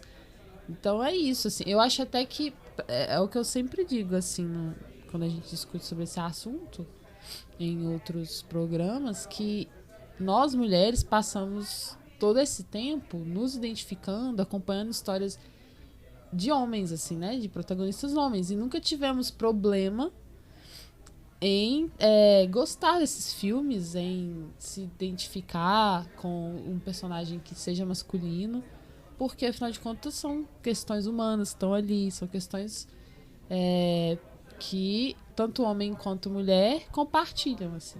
Principalmente esse tipo de filme, que é puro entretenimento. Não tem nada que seja, né, profundo ali. É uma questão de passar o tempo mesmo, se divertir. Então eu acho que é nesse sentido, assim, que ele tem que ser pensado, né? E não como uma separação, né? E, bom, pra mim ele faz o que todos os outros filmes já fizeram, que é entregar esse entretenimento mesmo. Uma da historinha... franquia. Isso, os filmes da franquia. Essa coisa de um filme que, na verdade, o que importa é muito mais a dinâmica dos atores, né? Das atrizes, no caso. A vontade de vê-las juntas em cena, muito mais do que a narrativa em si, porque é essa coisa, né? Tem esse plano de um roubo e cada uma tem uma importância dentro desse plano, vai fazer alguma coisa. E aí o filme entrega no final algo que você não esperava, né? Uma coisa que você não sabia, assim como outros personagens também não. E eu acho que na história desses filmes ele tá no mesmo nível. E, bom, quando eu vi esses filmes a primeira vez, assim, eu lembro que eu era bem mais nova e a minha cinefilia não era uma cinefilia de fã mesmo, assim, de cinema, e não de alguém que estuda cinema, de alguém que tá dedicado a fazer crítica de cinema. Então, assim, eu lembro que eu gostava, eu lembro que eu me divertia, achava essa coisa de juntar o George Clooney, Brad Pitt e tantos outros, assim, era muito legal na época. E eu acho que aqui é a mesma coisa, assim. Então agora eu vejo com muito mais crítica, obviamente, porque agora eu tenho muito mais conhecimento. Mas colocando o filme dentro desse mesmo... dentro desse mesmo contexto dos outros, ele entrega o que os outros entregam também. E também nas escolhas de quem tá participando. Tipo, a Rihanna, que é importante nesse sentido, assim, de celebridade, né? De pessoa que chama atenção, assim, para um elenco, sabe? Então, eu acho que tem a ver, assim, também. Isso, inclusive, se a gente for na origem da franquia, né? Lá nos anos 60, era isso também, era o Hatchback, né? Uhum. Sinatra, né? E a turma dele ali, que eram os 11 Homens do Segredo, né? Pois é. originais. Então, assim, na origem da franquia já tinha essa coisa de trazer as celebridades, né, que chamavam a atenção e tudo. E aqui tem a Rihanna, que é do mundo da música, né, então atrai um outro público. Você e tá sendo no até cinema... Generoso. Você tá, na verdade, resumindo, assim, Rihanna, o mundo da música. Porque, na ela verdade, não é atriz. eu sei, mas é porque agora ela tá em várias coisas lá do mundo da moda Não, também, sim, do mundo de vários mundos. Mas ela é mais reconhecida pela música, né? Sim, É uma sim. cantora. Compositora também, eu gosto muito também, mas eu tô dizendo só assim, porque traz, né, o foco de um público que não é exatamente o de cinema e que vai querer ver o filme porque ela tá lá. Mas pensando nas atrizes, né, a gente tem ali a Sandra Bullock, a Cate Blanchett, a Anne Hathaway. Quem mais, assim, de grandes, famosas, né, de Oscar e tudo mais? Seriam as 3, né? São as 3. Porque tem a Sarah Paulson, que é uma atriz que é mais apagada nesse sentido. Eu acho que a Sarah, ela é mais famosa em série. Então eu acho que ela representa, assim, essa parcela, né, das atrizes, assim, de série. Eu, pelo menos, conheço mais ela de série mesmo. Tem uma que é asiática também, que eu já vi em filmes de comédia, mas também... eu não conheço ela não... Assim, mas se a gente for pensar no elenco dos outros filmes também, tem 4 ou 5 que são super famosos e o restante, né, Sim. não é tão conhecido. Né? Até porque são coadjuvantes que fazem e falam bem pouco, né? A própria estão Rihanna ali mesmo, exatamente para cumprir uma função, né, dentro. Eles são convocados para formar essa equipe, né, de ladrões, e fazem isso. A própria Rihanna, mesmo sendo isso tudo, assim, sendo essa personalidade importante hoje em dia, ela fala pouquíssimo. Todo mundo sabe que eu sou fã da Rihanna, né? E eu fiquei esperando que, sei lá, ela tivesse mais falas. Eu acho que depois desse filme a gente pode desistir de ver um filme em que ela estará assim, nossa, uau.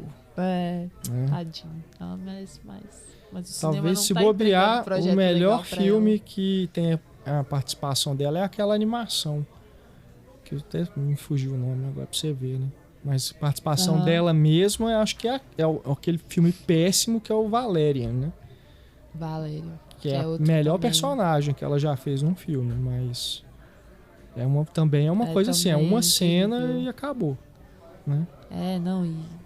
E ela tá praticamente sendo ela mesma. E como ela termina, é terrível como ela termina. Acho que ela tem que focar na carreira musical mesmo. E ela tá precisando mesmo focar na carreira musical, porque quem é fã tá com saudade de ter música nova. Mas voltando aqui, você falou uma coisa certa e que é a respeito disso, de você, com esses filmes, ficar mais interessado na dinâmica do elenco do que no roteiro. E falando em roteiro, a única presença aqui feminina na equipe, né, que fez esse filme é a Olivia Milch, que escreve roteiro, né, junto com o Gary Ross, que é o diretor. E ela é uma roteirista, cineasta que está começando agora. Vendo aqui o currículo dela, tem uma outra comédia que ela escreveu e que será lançada este ano, se já não foi, que se chama Dude. Eu acho que está na Netflix. Exatamente, está na Netflix. Dude. Tem esse nome, mas é uma comédia que é protagonizada também por 4 mulheres. São atrizes mais jovens e nenhuma delas muito conhecida. Então, a gente tem essa questão também, né, Raquel? De termos uma série de filmes, na verdade, não é nem só esse, que tem essa proposta de trazer uma história de protagonismo feminino, mas quem está por trás, na maior parte, são homens, né? Principalmente na cadeira de diretor. Aqui a gente tem o Gary Ross. Se a gente for observar aí nos cinemas, tem pelo menos mais 2 ou 3 filmes do mesmo jeito. Inclusive aqui no Brasil, recentemente estreou aí uma comédia que chama Mulheres Alteradas. Já começa errado pelo nome. Que é dirigida por um homem, né? É uma proposta de contar 4 histórias de 4 mulheres, cada uma com seu drama, né, pontos de vista femininos, mas é dirigido por um homem, né? E a gente tem... então seria mais ou menos a mesma proposta aqui, o que eu considero ser uma apropriação da militância, talvez, da temática, para falar algo menos polêmico. Então eu queria que você comentasse isso, porque eu não vi no filme, pelo menos assim, não como uma questão para o filme, talvez esteja em algumas atitudes, alguns objetivos, alguns diálogos, mas a questão feminista. Não é um filme que me passou isso, de ser um filme feminista, apesar de estar, né, ser todo construído através de ações praticadas por mulheres. Na verdade, assim, só na equipe só tem a corroteirista? Eu digo sim. Nem a figurinista, a mulher, não é possível. E provavelmente tem, né? Na direção de arte, eu tô dizendo assim, só quem realizou mesmo, né? Quando a gente fala assim, esse filme é de quem? Né? A gente fala, do diretor e do roteiro. Né? A direção e o roteiro. Então aqui a participação de uma mulher estaria só no roteiro, né? Que ela é argumentista e roteirista. O que já é... Não, mentira, é só roteirista. O argumento é do Gary Ross também. O argumento entendi. É a ideia, né? Da história, e depois quem escreve o roteiro é baseado nisso. Essa questão é essencial, assim, da gente falar sobre isso, porque não basta ter representatividade só na tela, né? Só nas personagens. Claro que é importantíssimo que as histórias com as mulheres protagonistas sejam contadas, mas mais importante ainda é que oportunidades de emprego para mulheres sejam dadas, né? Portas sejam abertas para as mulheres profissionais do cinema como um todo, assim, não só as atrizes, mas as roteiristas, as diretoras principalmente, até porque talvez você não tenha percebido, e eu também não, um tratamento mais feminista, exatamente porque a maioria da equipe, ela é masculina, assim, né? A direção é masculina e tal, então talvez, sem falar que é um produto super comercial, né? Então acho que eles não têm nem essa preocupação. Pegando o gancho de, vamos juntar as mulheres, que outras mulheres principalmente admiram, e já tá bom, sabe? Então, acho que eles nem tiveram preocupação de ver nessa história, assim, de colocar questões feministas mesmo. De empoderamento, né? Não, porque, por exemplo, se a gente pensa no Mad Max Estrada da Fúria... Exatamente, isso aí é diferente, outra coisa, assim, é outro tratamento que se dá, assim, porque ali tem a mensagem feminista mesmo, né?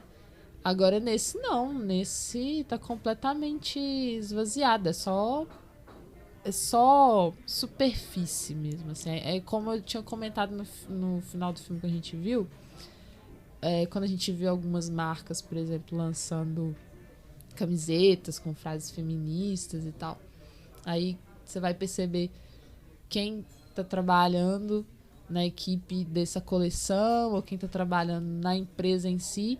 Aí são todos homens. Então, assim, é vender, né? Uma superfície de feminismo, digamos assim. É importante esse filme no sentido daquilo que eu falei, de mostrar que essa história também pode ser protagonizada por mulheres e entregar a mesma proposta de entretenimento. Mas, ao mesmo tempo, assim, eu acho que eles perdem a oportunidade de ir mais além, né?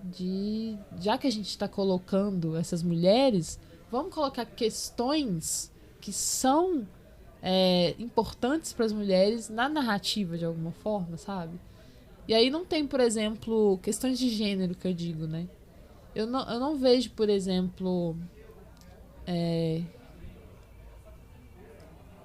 eles abordando isso no dia a dia delas, assim. Né? Tipo, eles poderiam abordar. É muito fácil mostrar uma situação, sabe? Em que elas poderiam colocar uma questão feminista ali, mas não mostra, assim. Eu até fiquei meio chateada com essa coisa da personagem da Sandra Bullock querer uma vingança do namorado, que foi o responsável por mandar ela, né, pra prisão, assim. Então eu me incomodei um pouco com isso. Eu não achei que, sabe, acho que foi contraproducente até nesse sentido, assim, de ter que colocar esse namorado, exatamente, ter que colocar, é como se colocasse assim, a ex que tá furiosa, sabe? Esse estereótipo de ex furiosa que vai se vingar, apesar dele ter feito, né, de fato ele ter feito algo pra ela que foi que acabou com a vida dela, deixou ela lá presa, mas assim, eu achei bem desnecessário essa parte de uma vingancinha contra o ex, sabe?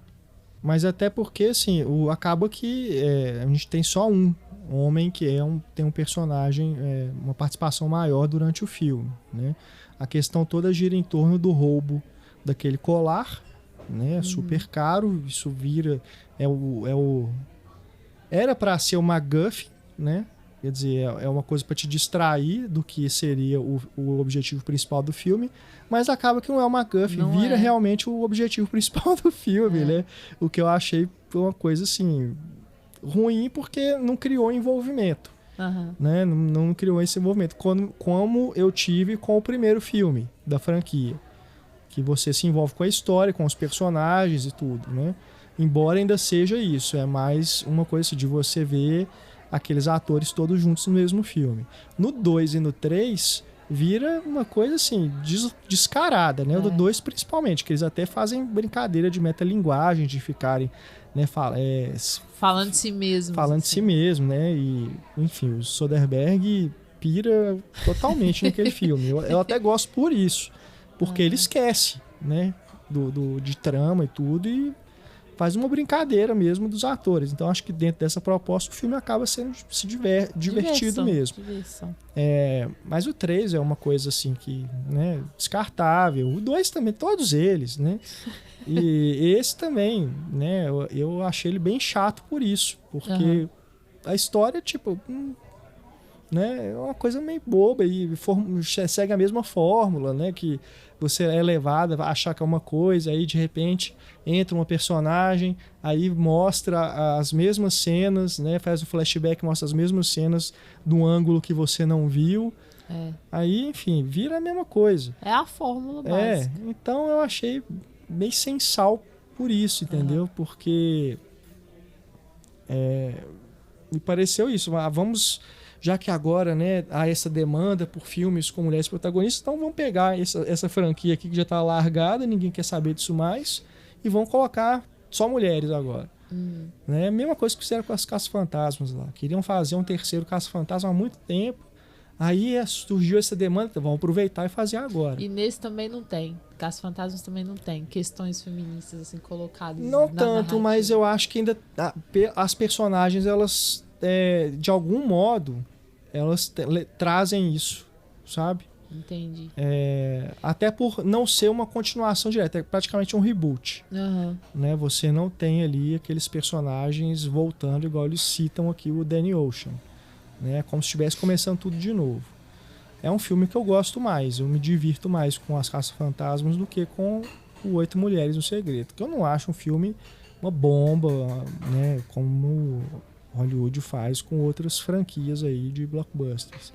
Mas eu acho um filme sem sal, entendeu? Então...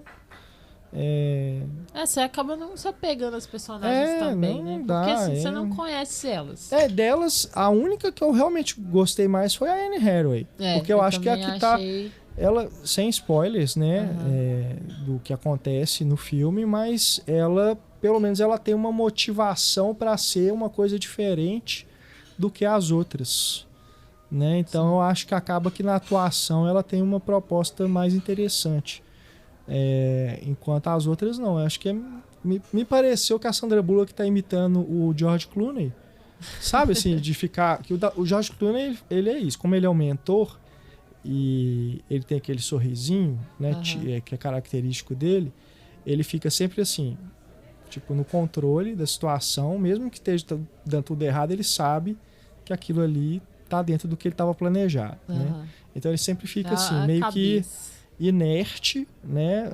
Mas nunca demonstra nenhum tipo de preocupação, sempre com aquele sorrisinho no rosto.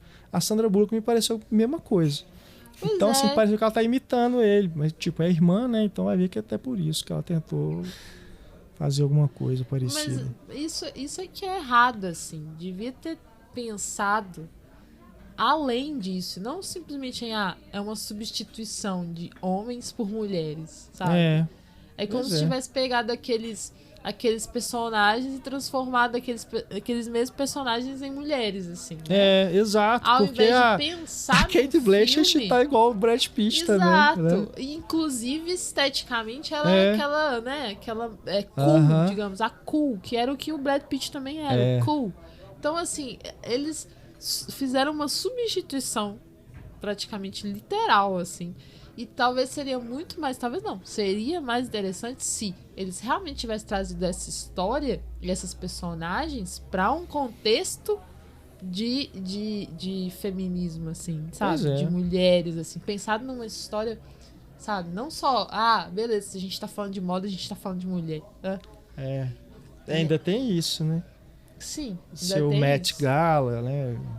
Joias, né? Sim, ainda tem isso, assim.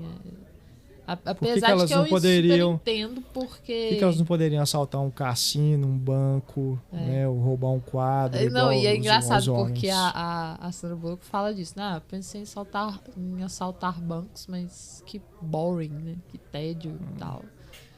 Enfim, mas eu entendo o apelo, assim, porque realmente né, essa área da moda. E o assalto em si também que elas fazem aqui...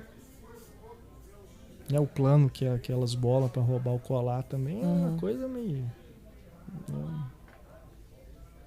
Não é tão empolgante, né? Sim. Eu acho que ficou muito, muito fraquinho mesmo. Mas, dentro desse histórico dos outros filmes, eu acho que é a mesma coisa dos outros. Pra mim é a mesma coisa. E aí, bom... Só te dando aqui as informações, né, que você falou da equipe técnica, a montagem é de uma mulher, Juliette Welfing, e também temos aqui, deixa eu ver, na direção de arte tem a Kim Jennings, deixa eu ver que o design de produção é de um homem, Alex Tiderlando, e o figurino é da Sarah Edwards. Então temos outras mulheres, né? Temos outras, que bom.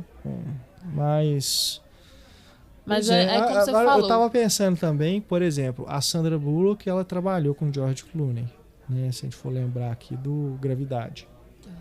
A Kate Blanchett trabalhou com o Brad Pitt. Se a gente pensar aqui, por exemplo, no Benjamin Button. Não, então... Mas eu acho que seria legal se fizerem mais um filme, né, de tentar juntar, sabe? Fazer uma equipe assim de homens e mulheres. Seria legal, né? Eu acho que seria legal também. Eu não sei se eles vão fazer 9 mulheres e outro segredo. Se vão seguir a mesma linha, né? Igual fizeram com os homens. Mas podiam somar, tipo, sei lá, 4 homens, 6 mulheres e mais um segredo. Né? Podia ser um negócio assim. Bom, mas é um filme que acaba que ele vai seguindo a mesma fórmula, como eu falei. Então na trilha sonora a gente vai ter uma musiquinha parecida, né? A montagem também. A montagem, ele vai tentar fazer a mesma coisa que os outros 3. Mas enfim, é aquele filme que ninguém pediu, né? Já que tá aí, a gente vê. Por que não, né? Sim. Mas assim, ele tem seus momentos, né? Não é um filme que ofende, não é um filme que deixa você chateado, só é meio, né, sem sal mesmo. Só é sem graça. E podia ser, né? Bem mais. Pois é. Mas essa coisa também, né? Tipo, reaproveitar a fórmula, reaproveitar uma coisa que deu certo há tantos anos, sabe? Por que não inventar algo novo, né? Enfim. Bom, Vamos então finalizando aqui o nosso Cinematório Café de número 65, né? Como a gente falou no comecinho do programa, algumas mudanças que a gente está fazendo aqui no nosso podcast. A gente agora vai fazer os debates quinzenalmente e sempre trazendo um conjunto de filmes, né? Então hoje a gente falou sobre Homem-Formiga e a Vespa, Os Incríveis 2, Jurassic World Reino Ameaçado e 8 Mulheres e um Segredo. Para o próximo, que a gente deve lançar provavelmente no comecinho de agosto, a gente vai tentar falar aí de filmes mais independentes que saíram aí nesse período que a gente não gravou programas. Então temos o Hereditário, né, que muita gente pediu para a gente comentar, o Desobediência também, que é um filme que deu muito o que falar nesse período. A gente vai juntando aqui. Se você tiver sugestões, quiser que a gente comente algum outro lançamento, mande um e-mail para a gente. É só escrever para contato@cinematório.com.br ou deixe uma mensagem nas nossas redes sociais, né? No Twitter, no Instagram, no Facebook, no nosso grupo no Telegram. Se você ainda não faz parte, é gratuito, é só clicar no link que está aí na descrição desse episódio e você pode se juntar lá a mais de 140 pessoas que conversam sobre cinema todos os dias, trocando dicas de filmes, opiniões. Então lá a gente também pega sugestões de pauta aqui para o nosso podcast.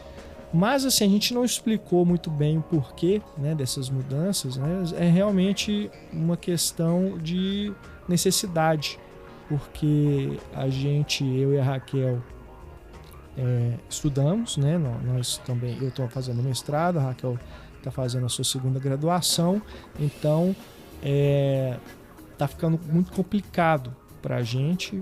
Então a gente está precisando dedicar esse próximo semestre agora de 2018. Esse agora, né? Já estamos em julho, então este segundo semestre de 2018 vai ser ainda mais complicado, porque para mim, principalmente, é o período em que eu vou precisar focar muito na minha dissertação. Então, em função disso, a gente vai ter que fazer, né, algumas mudanças na nossa rotina com o site, pisar no freio mesmo, né, porque vai ser necessário.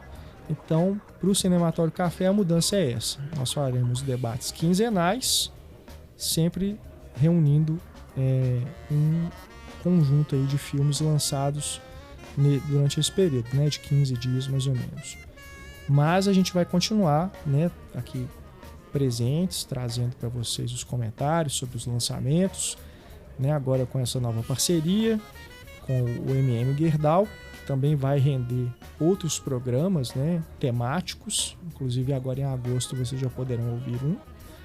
E é isso, a gente não está abandonando você, querido ouvinte, querida ouvinte. A gente está simplesmente fazendo alguma mudança para a gente não ter que fazer isso, né? Não ter que parar com tudo, né?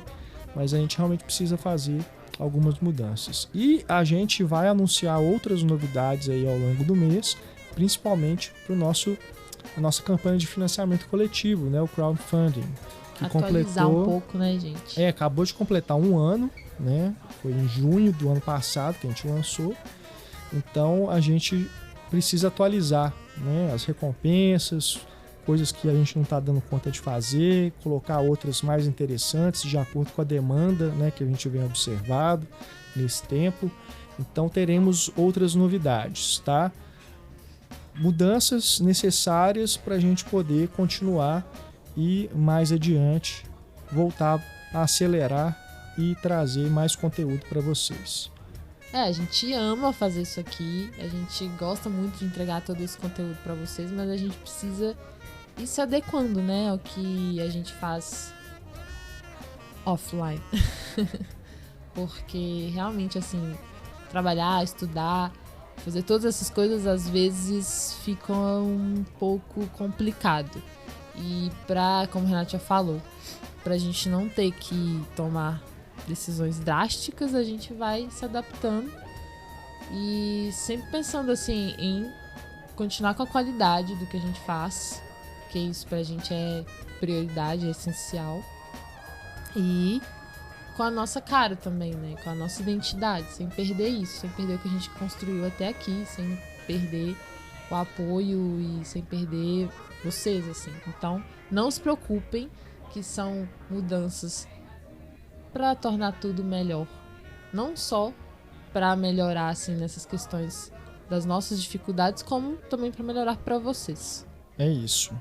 Então, se você quiser ficar mais próximo, né, conversar com a gente e tudo, temos aí os canais de contato que eu já falei, redes sociais, Telegram, e também tem o nosso crowdfunding, que também tem nele tem um outro canal de contato mais próximo com a gente, que é o Cineclube, né? Nele, você se associando ao nosso Cineclube através do crowdfunding, você tem acesso a um grupo fechado no Telegram, onde a gente conversa sobre as pautas do Cineclube, e também você pode escolher os filmes que a gente vai debater mensalmente, né? O Cineclube continua normal, a gente não vai pausar ele não, até porque, né, mensal, né, e é uma coisa super bacana assim, ter o envolvimento das pessoas. Então, torne-se um padrinho, torne-se uma madrinha do Cinematório, se você ainda não é, para poder ter ainda mais essa interação com a gente, né? E a gente vai voltar daqui a alguns dias, algumas semanas, com mais um Cinematório Café para vocês. Espero que você tenha gostado. Deixando aqui também um abraço pro Renê, que esteve conosco mais uma vez. Acho que o Renê tá ganhando o prêmio de pessoa que mais participa do programa, hein? Verdade. Mesmo não morando em Belo Horizonte. É verdade. Best friend forever. Beijo, e também Renê. A gente deixa aqui um abraço e um agradecimento especial para Luciana Amormino, né, que é do MM Gerdau, que está à frente dessa parceria com a gente, e também a Paty, que é a gerente lá da cafeteria, né, onde Sim. A gente está gravando agora o nosso programa, tá bom? Então é isso, pessoal. Até a próxima, gente. Beijo. Tchau. Um grande abraço. Até mais. Tchau.